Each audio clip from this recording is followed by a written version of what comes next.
Bismillah, alhamdulillah, wassalatu wassalamu ala rasulillah wa ala alihi wa ashabihi wa man wala. Wa ashhadu an la ilaha illallah wahdahu la sharika lah wa ashhadu anna Muhammadan abduhu wa rasuluh. Nah, kalau ada yang menyatakan di dalam menanggapi pernyataan Syekh Muhammad bahwa seorang ammi, seorang yang awam itu jamak daripada ammi, yang dipakai dalam bahasa Indonesia jamaknya ya awam. Nah, al-awam itu jamak daripada al-ammi. Nah, ini sebagian contoh bahwa bahasa Indonesia itu diwarnai oleh bahasa Arab. Kalau ada yang menanggapi pernyataan Syekh, bagaimana seorang ammi, satu orang ammi dari kalangan muwahhidin bisa mengalahkan 1000 dari ulama ahlul batil? Nah, apa bisa? Wong ammi berarti dia tidak memiliki ilmu yang cukup. Bagaimana bisa mengalahkan? Ya, ini seorang yang ammi menghadapi mereka dengan apa ya? Dengan fitrahnya. Nah, pernah seorang atau salah satu imam dari kalangan Mu'tazilah sedang mengajar di Masjidil Haram yang dikenal dengan Al-Imam Al-Juwaini, mengajar, berbicara di tengah pelajarannya itu tentang istiwa Allah. Dia akan menyebutkan dalil-dalil atau syubhat-syubhat yang dengannya sampai kepada akidah bahwa Allah tidak beristiwa di atas arasy-Nya, bahwa Allah itu berada di mana-mana. Nah, ketika dia berbicara, panjang lebar dia berbicara, pakai ilmu kalam, ilmu mantik, falsafah. Begitu panjangnya dia berbicara, kemudian ada seorang ammi, ya, seorang ammi menyatakan, "Ya Syekh, khalas," kata dia. Tinggalkan pembicaraan yang seperti ini, karena dia pusing dengarkannya.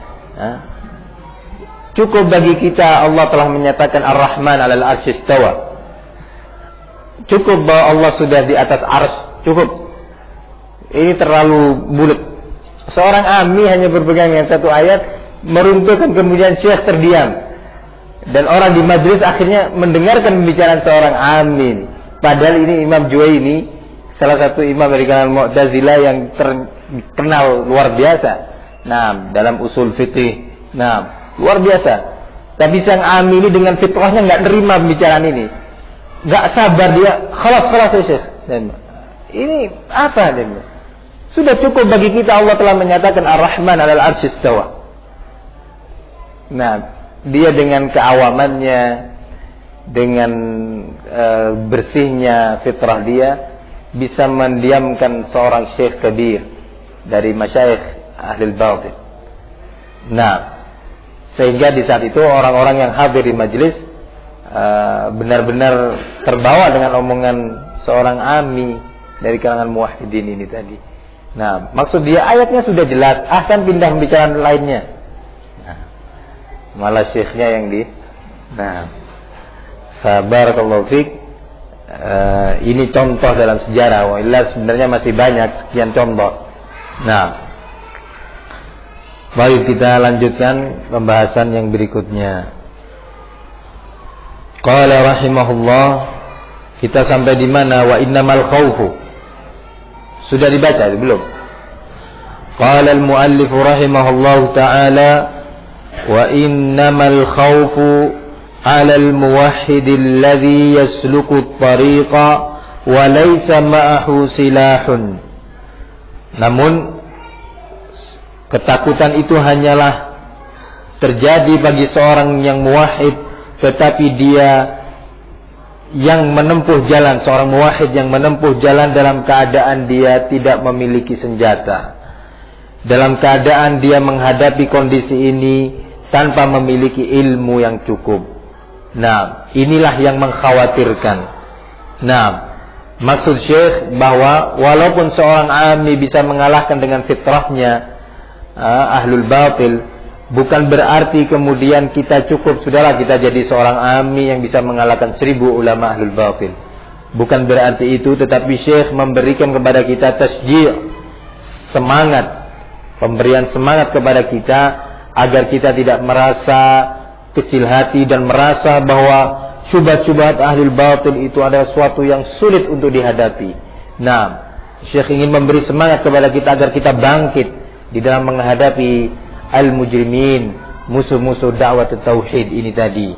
Nah, kemudian Syekh menjelaskan masih dalam rangka tasjid, masih dalam rangka memberikan semangat, motivasi kepada al-muwahhidin untuk benar-benar mereka mempunyai sikap optimis di dalam menghadapi lingkungan dan keadaannya, yaitu pernyataan beliau, waqad mannallahu ta'ala alaina bikitabihi alladhi ja'alahu tibyanan likulli syai'in wa hudan wa rahmatan wa bushra lil muslimin. Dan Allah subhanahu wa ta'ala telah memberikan sebuah karunia, memberikan sebuah nikmat kepada kita dalam bentuk Alkitab, yakni Al-Quran, diturunkannya kepada kita, yang mana Al-Quran ini telah Allah jadikan sebagai tibyanan likulli syai'in wa hudan wa rahmatan wa bushra lil mu'minin, di mana Al-Quran ini berfungsi sebagai penjelas terhadap semua perkara. Al-Quran berfungsi sebagai penerang, penjelas terhadap semua perkara yang dihadapi oleh umat manusia ini, wahudan warahmatan, dan sebagai huda, sebagai petunjuk serta rahmah, wa bushra, dan kabar gembira bagi al-muslimin, wa bushra lil muslimin. Ikhwani fid din rahimani wa rahimakumullah. Apa maunya Syekh dengan penyebutan perkataannya ini? Ingin, yang tadi saya katakan, memberi semangat kepada kita untuk kita mempelajari Al-Quran. Kalau Anda menghadapi syubhat-syubhat dari lingkungan Anda, menghadapi syubhat-syubhat dari ahlul batil di masa Anda, jangan khawatir, di situ sudah ada Al-Quran yang Allah nyatakan fungsinya adalah tibyanan bikulli syai'in, sebagai penjelas terhadap semua perkara. Sehingga syubhat yang muncul ini sebenarnya semuanya sudah terbantah oleh Al-Quran. Semuanya telah terbantah, baik secara mujmal, secara global, ataupun secara mufassal, secara rinci. Tinggal siapa yang saja yang mau tahu, siapa yang mau mengerti dan mau belajar, maka dia akan mendapatkan jawabannya. Dan sebaliknya, yang enggan dan malas untuk belajar apa yang telah Allah sebutkan dalam Al-Quran, di dalam menjelaskan tentang dinil Islam dan bantahan terhadap syubhat-syubhat ahlul batil, maka dia tidak akan mengerti.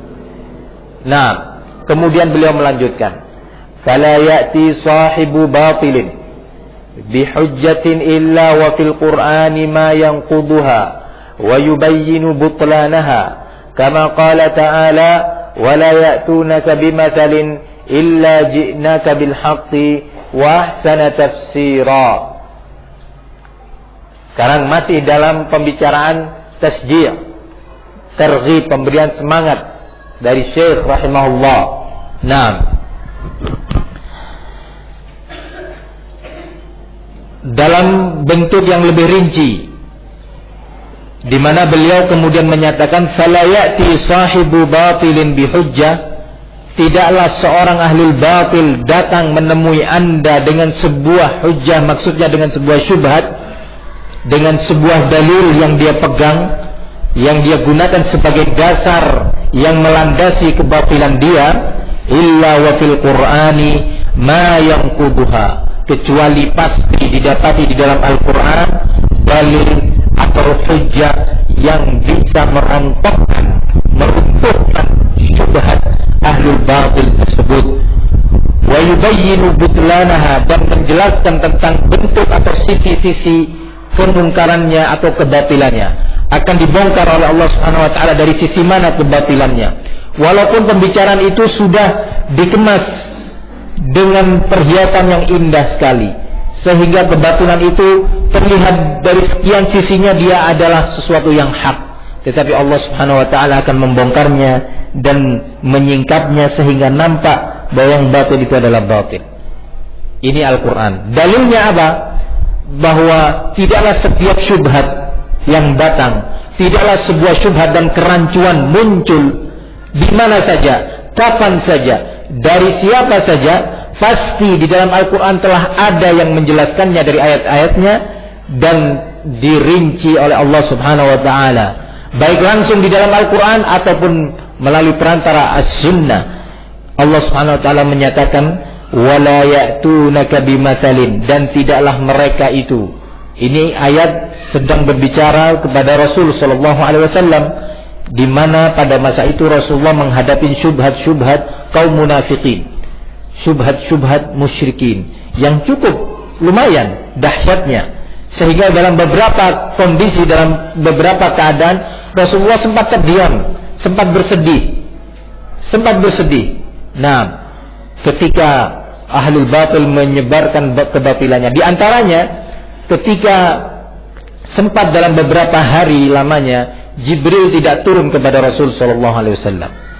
Jibril tidak membawa wahyu kepada Rasul sallallahu alaihi wasallam, sehingga sempat Rasulullah kebingungan. Dalam keadaan seperti itu, beberapa musyrikin Quraisy mencibirkan kepada Rasulullah sallallahu alaihi wasallam bibir mereka dan menyebarkan syubhat-syubhat kepada beberapa kaum mukminin yang mau beriman atau baru beriman pada masa itu. Ini Allah sebutkan di dalam Al-Quran, wadduha, nam, wal laili idza saja, ma wadda'aka rabbuka wa ma qala. Wadduha, wal laili idza saja, ma wadda'aka rabbuka wa ma qala. Sama sekali Rabbmu tidak pernah meninggalkan kamu atau menyia-nyiakan kamu, wahai Muhammad. Karena waktu itu tersebar syubhat. Nah, ini kan sudah nggak ada lagi wahyu kan, sudah habiskan tenaganya, hujahnya, bohong dia, bukan seorang nabi. Buktinya Rabb dia dan teman dia, yaitu Jibril maksudnya, sahibuhu, teman dia telah meninggalkannya, telah meninggalkan dia, nggak mau datang sekarang. Bukti bahwa dia adalah dalam keadaan dalam kebatilan. Syubhat ini disebarkan di kalangan Quraisy pada masa itu, sampai Rasulullah sempat bersedih, sempat terdiam Rasul sallallahu alaihi wasallam, dan turunlah ayat wadduha wal laili idza saja ma wadda'aka rabbuka wa ma qala.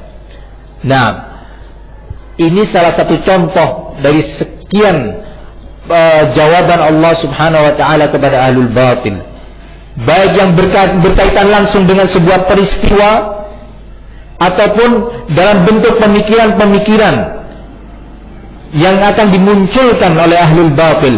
Telah Allah sebutkan satu persatu. Terbukti Allah menyatakan dalam ayat ini dalam surat Al-Furqan, wala ya'tunaka bimatsalin illa, tidaklah mereka itu datang kepadamu dengan sebuah syubhat, dengan sebuah kerancuan, kebatilan, illa ji'naka bil haqq, kecuali pasti aku akan mendatangkan kepadamu dengan al-haq wa ahsana tafsira, dan lebih baik rinciannya, lebih baik penjelasannya, lebih terang benderang dibandingkan cahaya syubhat yang sempat membuat orang kagum.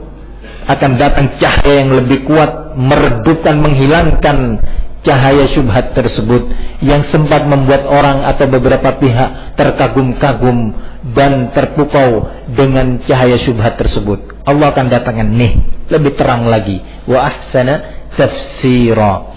Inilah Al-Quran yang ada pada kaum muslimin, sehingga Syekh sekali lagi ingin memberi semangat kepada kita, pelajarin Quran, perdalamin Al-Quran, pasti Anda akan mendapatkan jawabannya. Pasti Anda akan mendapatkan jalan keluar dari syubhat yang terus menyerang kepada Anda di dalam Al-Quran ini tadi. Sekali lagi, ana ulangi, ini semua dalam rangka memberikan semangat kepada kita dan tidak kita menjadi kecil hati di dalam menghadapi syubhat-syubhat ahlul batil, syubhat-syubhat ahlul bid'ah dan ahlul syirik.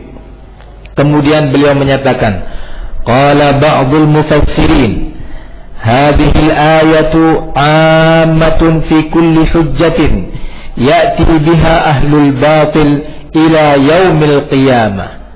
Kata Syekh, telah berbicara sebagian ahli tafsir bahwa ayat ini, ayat yang terakhir dari surat Al-Furqan, adalah bersifat umum, berlaku secara umum bagi setiap hujjah yang dengannya ahlul batil berpegang, dengan setiap syubhat yang didatangkan oleh ahlu syubhat sampai hari kiamat nanti. Jadi ayat ini, walaupun al-mukhatab yang diajak bicara oleh Allah adalah Rasul sallallahu alaihi wasallam, bukan berarti hanya berfungsi Al-Quran untuk membantah hujjah-hujjah yang lalu, tetapi juga berfungsi Al-Quran untuk membantah syubhat-syubhat yang akan datang.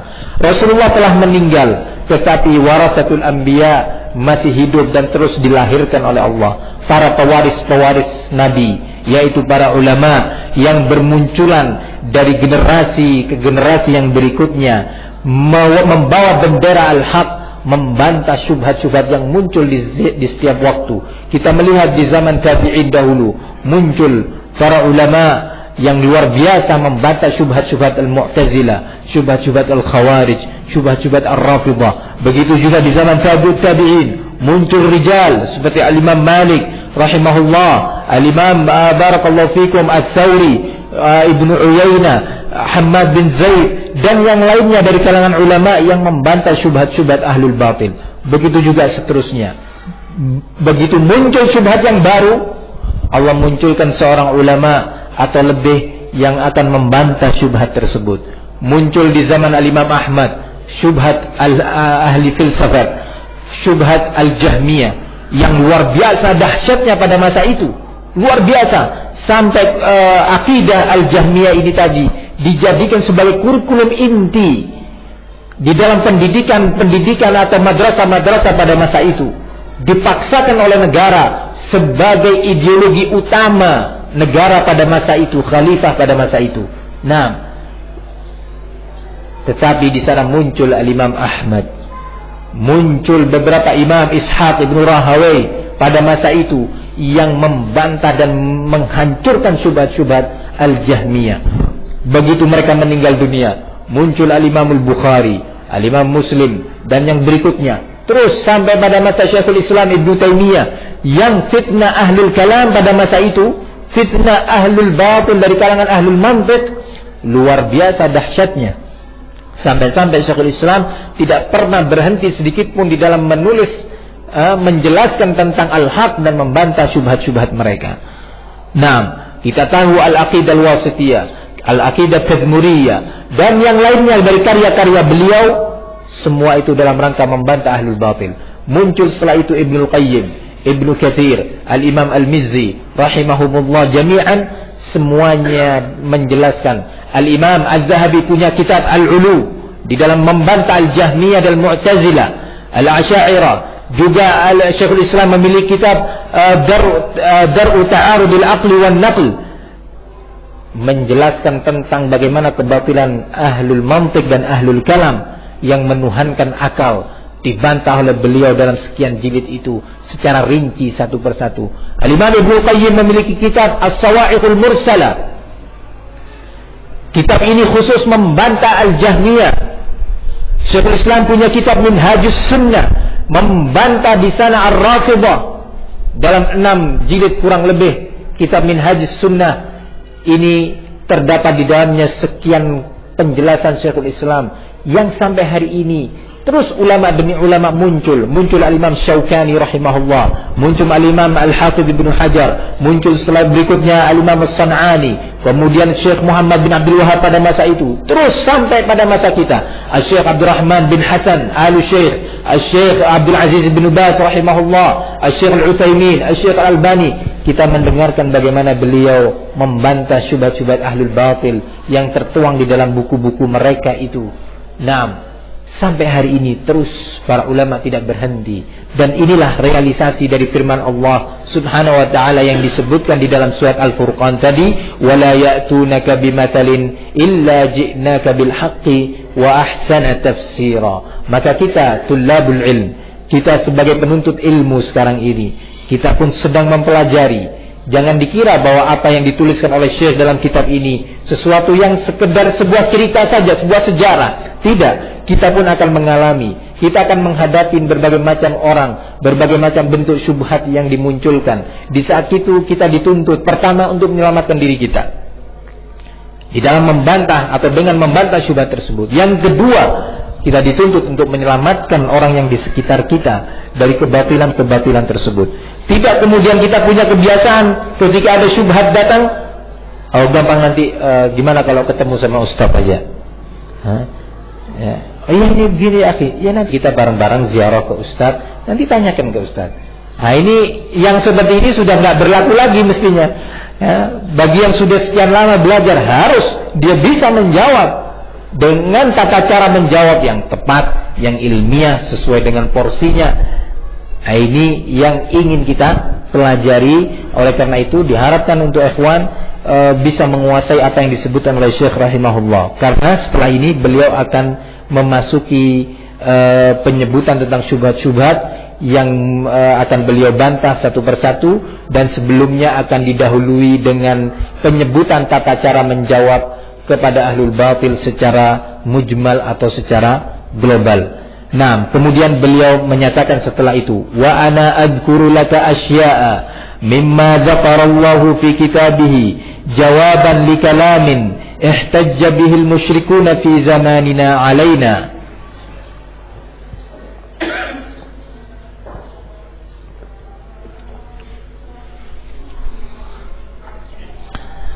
Kemudian kata beliau, aku akan berusaha menyebutkan untuk kalian beberapa perkara yang telah disebutkan oleh Allah Subhanahu wa ta'ala di dalam Al-Quran sebagai bentuk jawaban terhadap pembicaraan yang dijadikan dalil oleh kaum musyrikin, terhadap dalil-dalil kaum musyrikin yang mereka ucapkan kepada kita di zaman kita ini, yakni di zaman beliau masih hidup, dan ini berlaku sampai yaumul qiyamah. Oleh karena itu Syekh menegaskan sebelum pembicaraan ini, qala ba'dul mufassirin, berkata sebagian mufassirin, ini penting sebagai penegasan dari beliau bahwa syubhat-syubhat ini tidak kemudian hanya sekedar prasasti ya, yang telah berlalu kisahnya.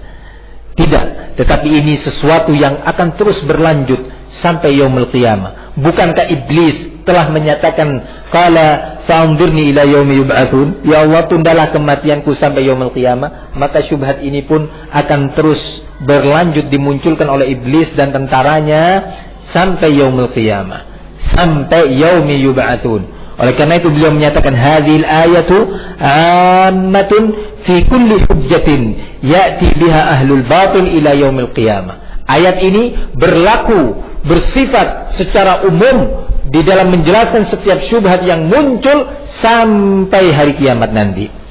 Ikhwani fid din rahimani wa rahimakumullah. Kemudian Syekh menyatakan setelah itu, fanaqulu, maka kami menyatakan,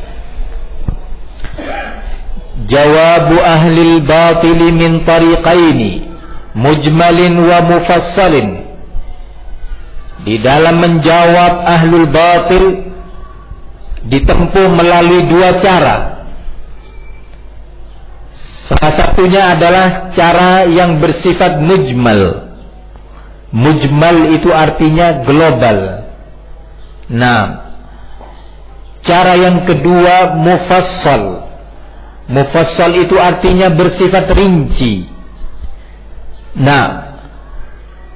Ini cara yang disebutkan oleh penulis kitab di dalam membantah ahlul batil. Kadang-kadang di dalam membantah ahlul batil cukup bagi seseorang dai untuk menjawab dengan jawaban yang mujmal saja. cukup untuk menjawab dengan jawaban yang bersifat global. Tidak perlu baginya untuk merinci. Karena ada beberapa kendala. Mungkin orang ini sudah cukup dengan ayat yang sifatnya mujmal atau hadis yang sifatnya mujmal, dia sudah mengerti. Ya. Atau yang kedua, kondisi nggak memungkinkan bagi dia untuk merinci. Maka di saat itu cukup baginya untuk menjawab dengan jawaban yang mujmal. Nah, ini jawaban yang bersifat mujmal. Contohnya apa? Tadi seorang ami yang bisa menundukkan salah satu imam dari kalangan Mu'tazilah. Nggak usah ruwet-ruwet, ya Syekh, cukup Allah sudah menyatakan Ar-Rahman 'alal 'arsy istawa. Mujmal. Ini jawaban yang bersifat apa? Global atau mujmal tadi. Atau kadang-kadang butuh jawaban yang bersifat rinci, bersifat mufassal. Yang bersifat mufassal inilah yang membutuhkan dari kita keseriusan dan konsentrasi yang cukup untuk memahaminya, menghafalnya, dan menyampaikannya. Ada orang di antara kalangan umat Islam dari ahli sunnah yang dia memahami dalil-dalil, menguasainya dan menghafalnya, tetapi kadang-kadang tidak Allah beri taufik dia untuk bisa menyampaikannya. Nah, untuk bisa menyalurkan jawaban tersebut kepada al-mukhalifin. Nah, ini juga suatu kendala yang mau tidak mau kita harus bisa mempelajarinya dan mengkajinya bagaimana cara menyampaikannya. Karena ini diajarkan oleh Rasul SAW. Rasulullah ketika mengutus da'inya, tidak hanya Rasulullah mengajarkan bagaimana menjawab syubhat-syubhat, bagaimana menguasai dalil-dalil yang akan disampaikan. Bukan hanya itu, tetapi juga Rasulullah mengajarkan tata cara penyampaian, tata cara ilqa' nasiha, ilqa' al-hujjah. Rasulullah menyatakan kepada dai-dainya, yassiru wa la tu'assiru, basyiru wa la tunaffiru. Ini suatu bentuk pelajaran dari Rasul SAW agar seseorang itu bisa meletakkan penyampaiannya pada tempatnya. Nah, ikhwani fiddin azzani Allah iyyakum, maka dari itu Syekh menegaskan bahwa cara menjawab kepada ahli batil ada dua cara. Cara yang pertama bersifat mujmal, yaitu global. Cara yang kedua bersifat mufassal, yaitu rinci. Nah, fahimtum ya ikhwan? Qala rahimahullah, ammal mujmal,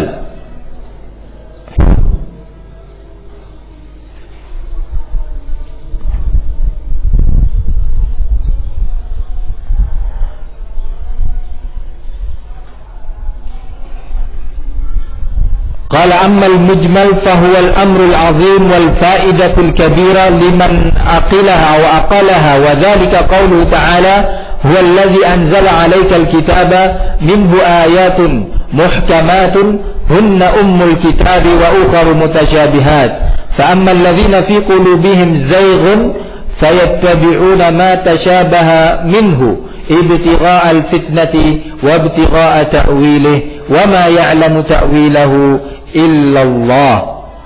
Nah, bantahan yang bersifat mujmal adalah apa yang dilandasi oleh firman Allah atau di atas firman Allah Subhanahu wa taala, bahwa Allah menyatakan di dalam surat Ali Imran, dialah Allah yang telah menurunkan kepada engkau sebuah kitab, yaitu Al-Qur'an, minhu ayatun muhkamat. Di antara ayat-ayat Al-Quran itu ada yang bersifat muhkamat. Nah, muhkamat dijelaskan oleh para ulama, maksudnya adalah muhkamat itu jamak daripada muhkam. Jamak daripada muhkam. Maksud daripada muhkamat adalah ayat-ayat Al-Quran yang bisa dan dengan mudah dipahami oleh seseorang tanpa harus membutuhkan penjelasan-penjelasan lainnya, tanpa harus membutuhkan rincian-rincian lain dari ayat-ayat yang lainnya. Ini muhkam. Misalkan menyatakan di dalam Al-Quran, barakallahu fikum, innama harrama alaikumul maitata wad dama wa lahmal khinzir. Sesungguhnya hanyalah Allah itu mengharamkan kepada kalian al-maita, bangkai, darah, dan daging babi. Ini jelas, sudah nggak membutuhkan penjelasan lagi dari ayat-ayat yang lainnya. Nah, atau dari penjelasan-penjelasan lain dari hadis-hadis Rasul sudah paham.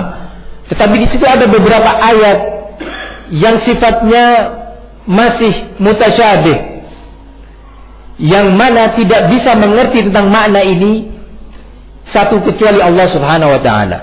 Yang kedua, tidak bisa mengerti tentang makna-makna sebagian daripada ayat yang mutasyabih itu tadi kecuali ulul ilmi. Nah, sehingga membutuhkan dirasah, membutuhkan kajian-kajian yang bersifat mendalam, pembahasan-pembahasan yang bersifat rinci untuk mengenal dan memahami maknanya. Inilah ayat-ayat Al-Quran terbagi menjadi dua, muhkamat dan mutasyabihat. Nah, kemudian Allah menyebutkan tentang ciri-ciri manusia di dalam menyikapi Al-Quran dengan dua jenis ayatnya yang seperti ini. Ada ayat-ayat yang bersifat muhkam, ada ayat-ayat yang bersifat mutasyabih. Kemudian Allah menyatakan, فَأَمَّا الَّذِينَ فِي قُلُوبِهِمْ زَيْغٌ فَيَتَّبِعُونَ مَا تَشَابَهَ مِنْهُ. Sementara orang-orang yang di hatinya ada kesesatan, ada penyakit kesesatan, ada kecondongan kepada kesesatan, dia, kata Allah, cenderung untuk selalu mengikuti ayat-ayat yang mutasyabih, ayat-ayat yang samar-samar. Nah, yang penjelas bukan berarti tidak jelas loh. Kalau begitu ada dalam Al-Quran ayat yang tidak jelas, bukan. Dia jelas, tetapi untuk jelasnya ini membutuhkan dirasa, membutuhkan kajian, membutuhkan talabul ilmi, membutuhkan para ulama yang menjelaskan tentang makna-maknanya, sehingga digabungkan antara satu ayat dengan ayat yang lainnya. Disebutkan dalam ayat ini secara global, dirinci di dalam ayat yang lainnya. Disebutkan dalam ayat ini secara global, dirinci di dalam sunnah Rasul Sallallahu Alaihi Wasallam. Nah, ini membutuhkan ketekunan di dalam belajar dan kesungguhan. Nah, orang-orang yang di dalam hatinya ada penyakit kesesatan ini tadi, kecenderungannya untuk mengikuti ayat-ayat yang mutasyabih. Bagaimana bentuknya? Akan disebutkan oleh pengarang kitab, penulis Syekh Muhammad bin Abdul Wahab, satu persatu bentuk-bentuk ayat-ayat yang mutasyabihat yang digunakan oleh mereka sebagai dalil atau pegangan untuk membenarkan kebatilan mereka. Nah, kemudian kenapa mereka mengikuti ayat-ayat yang mutasyabihat itu tadi? Kenapa mereka sering menggunakan hujjah-hujjah atau dalil-dalil yang bersifat mutasyabih? Kenapa? Disebutkan oleh Allah, ibtigha'al fitnati wa ibtigha'a ta'wilih. Mereka menginginkan di balik itu semua untuk memunculkan dan menebarkan fitnah, menebarkan kerancuan di dalam perkara agama, menebarkan kebingungan di tengah-tengah umat ini tentang perkara akidahnya. Nah, inilah keinginan mereka di dalam pengikutan mereka atau kebiasaan mereka mengikuti ayat-ayat yang mutasyabih, yang samar-samar maknanya, yang tidak bisa diketahui kecuali dengan rincian yang jelas, dengan penjelasan ayat-ayat yang lainnya atau hadis-hadis dari Rasulullah Sallallahu Alaihi Wasallam.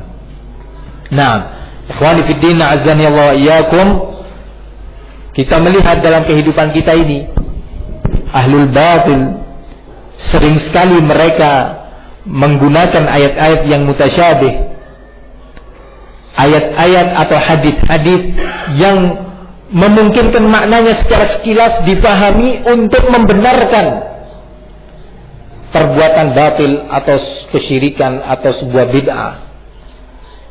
Contoh saja, kita melihat selain apa yang disebutkan oleh Syekh di dalam kehidupan sehari-hari ini, orang-orang yang selalu mengadakan bid'ah, misalnya bid'ah tahlil misalnya, ya. Antum tahu apa syubhat mereka? Syubhat mereka adalah hadis dan ayat Al-Quran. Nah, di dalam hadis disebutkan bahwa afdalul zikri kalimatu la ilaha illallah. Sebaik-baik zikir itu adalah kalimat la ilaha illallah. Kemudian dalam hadis yang lain disebutkan, man kana akhiru kalamihi la ilaha illallah dakhala al-jannah. Barang siapa yang akhir ucapannya sebelum dia meninggal adalah la ilaha illallah, dia akan masuk jannah. Nah, fa barakallahu fikum. Orang awam cenderung untuk melihat iya betul. Lalu kenapa uang kita ini bertahlil? Kita menyebut la ilaha illallah. Apa bentuk pemungkaran dari ucapan kami la ilaha illallah? Sifatnya mujmal, sangat global sekali. Nah, yang dari satu sisi bisa seolah-olah digunakan untuk sebagai pembenaran terhadap perbuatan mereka. Sisi lain, yang selalu bersolawat, mau azan bersolawat, mau apa lagi, hajatan bersolawat, mau bubar dari hajatan solawat juga. Iya. Kenapa ya akhi kok seperti ini? Loh, Rasul sallallahu alaihi wasallam Allah bahkan memerintahkan dalam Al-Qur'an, innallaha wa malaikatahu yusalluna 'alan nabi ya ayyuhalladzina amanu sallu 'alaihi wa sallimu taslima. Sesungguhnya Allah dan para malaikatnya itu bersolawat kepada Nabi. Maka wahai orang-orang yang beriman, bersolawatlah kalian kepada Muhammad sallallahu alaihi wasallam ini, kepada Nabi ini. Perintah dari Allah. Loh, kita ini bersolawat melaksanakan perintah. Anda adalah orang-orang yang tidak suka bersolawat. Rasul juga menyatakan, man shalla alayya marratan wahidah sallallahu biha alaihi asyara. Barang siapa yang bersolawat kepada aku satu kali aja, Allah balas dia dengan solawat 10 kali. Kami mengucapkan sehari 100 kali, Masya Allah, berarti dapat 1000. Nah, fabarakallahu fikum. Nah, inilah ikhwani fiddin, bentuk-bentuk kecil dari syubhat-syubhat yang muncul, dan sebagiannya atau kebanyakannya nanti akan disebutkan oleh Syekh rahimahullah. Tapi bagaimana kita mengetahui jawabannya? Kembalikan jawabannya kepada ayat-ayat yang muhkam, kepada hadis-hadis yang muhkam. Di antaranya ayat-ayat yang muhkam dalam perkara tadi, ya, dalam perkara tahlilan, sebutkan dulu secara mujmal. Tanyakan, ya akhi, kita beriman enggak kepada firman Allah, wa ma atakumur rasulu fakhudhuh wa ma nahakum anhu fantahu. Apa-apa yang datang dari Rasul untuk kalian, ambillah sebagai panutan, dan apa yang dilarang tinggalkanlah. Kita sepakat enggak dulu tentang ayat yang muhkam bahwa Allah menyatakan di dalam Al-Qur'an, laqad kana lakum fi rasulillahi uswatun hasanah. Bukankah telah ada bagi kalian pada diri Rasul itu uswatun hasanah? Uswatun hasanah dalam perkara ibadah, dalam perkara akhlak, dalam perkara akidah. Kalau dia menyatakan tidak, ya dusta dia. Enggak ada pada Rasul uswatun hasanah. Waduh, bahaya ya akhi, bisa kafir ini. Nah, kalau dia menyatakan iya, Rasul sebagai uswatun hasanah dalam perkara apa? Ya dalam semua perkara agama. Baik, baik. Coba sekarang kita pindah pada yang berikutnya. Apa yang Anda lakukan ini tadi? Ini sudah mulai mufassal. Sudah mulai rinci.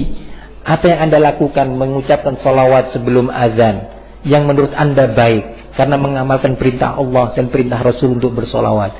Sekarang kita telah sepakat bahwa Rasul sebagai uswah. Coba sebutkan dalil, sebutkan ayat atau hadis yang menunjukkan bahwa Rasulullah melakukan atau bersolawat sebelum azan. Coba sebutkan. Ini mulai apa? Rinci kepada mereka.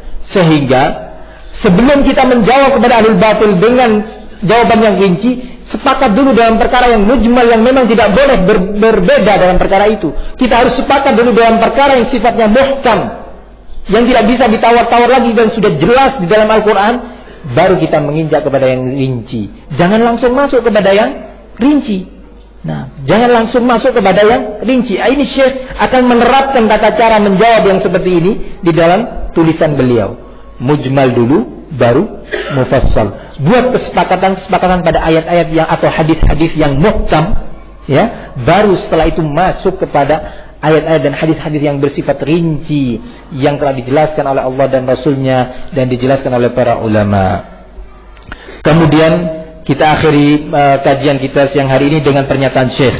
Waqad sahha an Rasulillah sallallahu alaihi wasallam annahu qala idza ra'aitumul ladzina yattabi'una ma tashabaha minhu faulaika alladzina sammallahu fahzaruhum. Telah sah dari Rasul sebuah hadis di mana beliau menyatakan, pernyataan ini diucapkan kepada Aisyah dari hadis Aisyah radhiyallahu anha, diriwayatkan dari hadis Aisyah radhiyallahu anha yang diriwayatkan oleh Al-Imam Al-Bukhari dalam kitab Tafsir dan diriwayatkan juga oleh Al-Imam Muslim rahimahullahu taala. Naam, Al-Imam Muslim disebutkan di dalam Kitabul Ilmi dalam bab yang disebutkan oleh Al-Imam An-Nawawi, bab an-nahyu atau an-nahyi an ittiba' mutasyabihil Qur'an wa tahdhir min muttabi'ihi.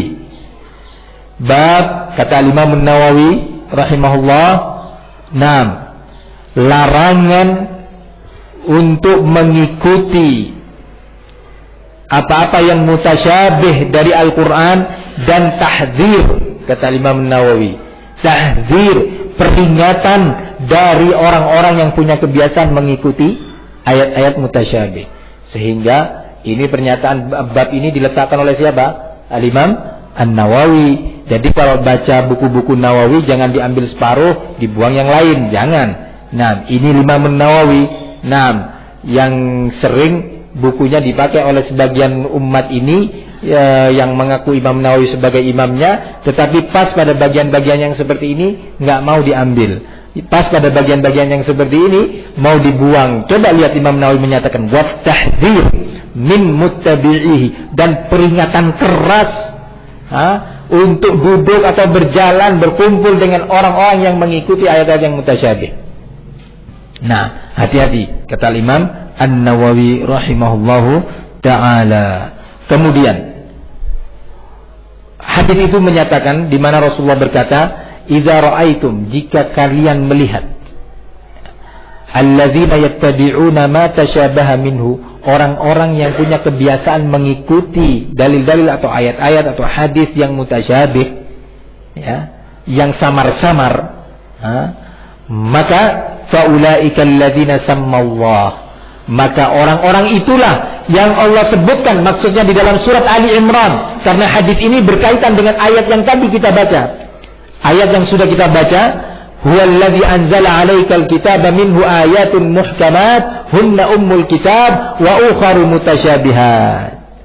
Fa ammal ladzina fi qulubihim zayghun fayattabi'una ma tasyabaha minhu. Sementara orang-orang yang di hatinya ada penyakit kesesatan, maka mereka cenderung untuk selalu mengikuti ayat-ayat atau hadis-hadis atau dalil-dalil yang mutasyabih, yang samar-samar. Biasa kalau orang ahlul batil selalu melakukan perkara di waktu-waktu yang samar, di saat-saat samar nggak jelas. Nah, ini ikhwani fiddin azzani Allah iyyakum, nggak berani berjalan di terang benderang begitu, karena kalau berjalan di bawah lampu sokli yang terang benderang gitu, orang salah, ini batil ini. Ini nggak benar ini. Ente beda ini. Wong ini nggak contohkan Rasul, paham. Tapi yang samar-samar, gimana bentuknya? Tadi sudah kita contohkan permisalannya, dan nanti akan disebutkan oleh Syekh rahimahullah taala. Nah, kata Rasulullah SAW, jika Anda mendapati orang-orang yang punya kebiasaan mengikuti ayat-ayat yang mutasyabih, hadis-hadis yang mutasyabih, nah, dalil-dalil yang mutasyabih, yang samar-samar, nah, maka ketahuilah, kata Rasulullah, mereka itu adalah orang-orang yang telah Allah sebutkan di dalam Al-Quran bahwa fi qulubihim zayghun, di hati mereka ada penyakit kesesatan, kecondongan kepada ad-dhalal. Maka kata Rasulullah SAW, fahdharuhum, hati-hati kalian dari mereka, hati-hati dari mereka. Ini peringatan dari siapa? Dari Rasulullah sallallahu alaihi wa ala alihi wasallam. Nah, sampai di sini ada yang perlu untuk ditanyakan? Tafadhalu.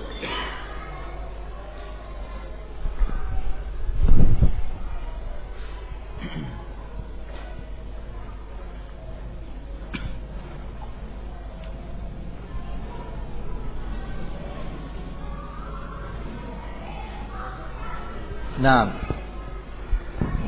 kalau tidak ada sampai di sini, dimurajaah, difahami, dihafalkan, dan juga perlu untuk ada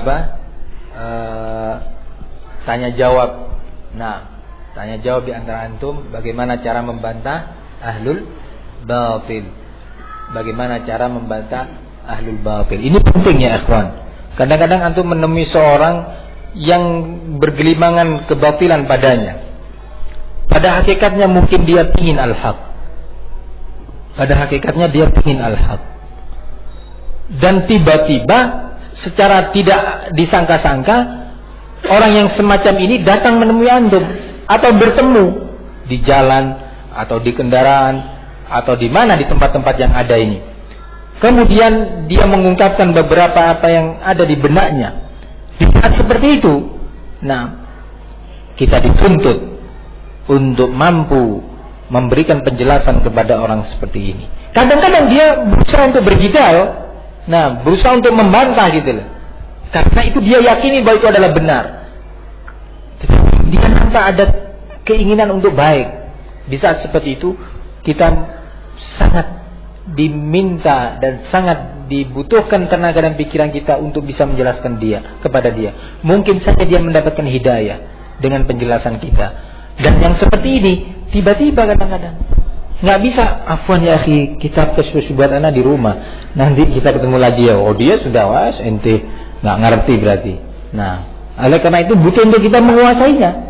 Ya, bagaimana cara menjawab dengan cara yang tepat, tidak terkesan terburu-buru sehingga hujjah itu tidak tersampaikan dengan baik sesuai dengan porsinya. Karena kalau kita salah menyampaikannya, maka yang tadinya itu hak dan mestinya bisa dan harus diterima, akhirnya dia nampak menjadi batil di depan orang tersebut yang konsekuensinya harus ditolak. Nah, ini perlu kehati-hatian. Oleh karena itu Allah Subhanahu wa taala menyatakan dalam Al-Qur'an, "Qul hadhihi sabili ad'u ila Allah ala basirah ana wa man ittaba'ani." Katakanlah ini adalah jalanku, yakni jalan Allah Subhanahu wa taala, jalan agamanya, jalan manhajnya, jalan akidahnya.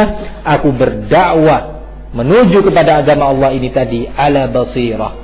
Nah, di atas basirah, di atas ilmu tentang apa yang akan dia sampaikan, dia menguasainya dengan tepat, dan ilmu tentang kondisi mad'u, kondisi orang yang akan disampaikan, sehingga dia bisa meletakkan porsinya. Oh, orang ini ukurannya seperti cangkir gitu loh.